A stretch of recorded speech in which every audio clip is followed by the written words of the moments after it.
রবিবার দুপুরে পুরাতন মালদহের নিত্যানন্দপুরের ছেলে ধরা সন্দেহে 4 মহিলাকে আটক করল মালদহ থানার পুলিশ। অচেনা মহিলাদের জিজ্ঞাসাবাদের জন্য থানায় নিয়ে আসা হয়েছে। পুলিশ ঘটনা তদন্ত শুরু করেছে। স্থানীয় সূত্রে জানা গিয়েছে, এই দিন সকাল থেকে ওই মহিলারা গ্রামে ভিক্ষা করছিল। তবে বিয়ের নাম করে তারা মিথ্যা কথা বলে, এতে সবার সন্দেহ হয়। তাদের ঘিরে বিক্ষোভ দেখানো হয়। তারপর পুলিশে খবর দেওয়া হলে থানায় নিয়ে যায় পুলিশ। জিজ্ঞাসা করলাম আমাদের বাড়ি কোথায়, বলে বাড়ি আমাদের মলপুর। তারপরে আর এক পাড়াতে যদি দেখছি তা 8 জনকে।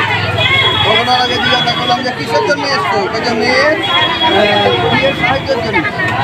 তখন আমি আবার ওই 2 জনকে জন্য জিজ্ঞাসা করছি, তো ওরা বলছে যে বাগবাড়ি। তারপরে চলে গেল এখান থেকে, সবাই টাকা পয়সা দিচ্ছে।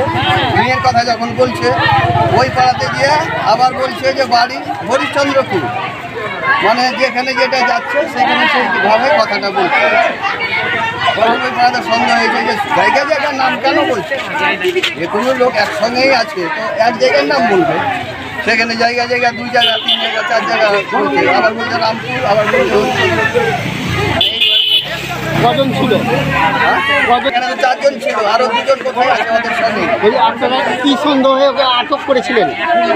কি সন্দেহে আটক করেছিলেন? ও ওই পাড়া থেকে আটক করে নিয়ে আসলো, আমাদের পাড়া থেকে এদিক থেকে চলে গেল, তারপর ওদিক থেকে নিয়ে আসলো।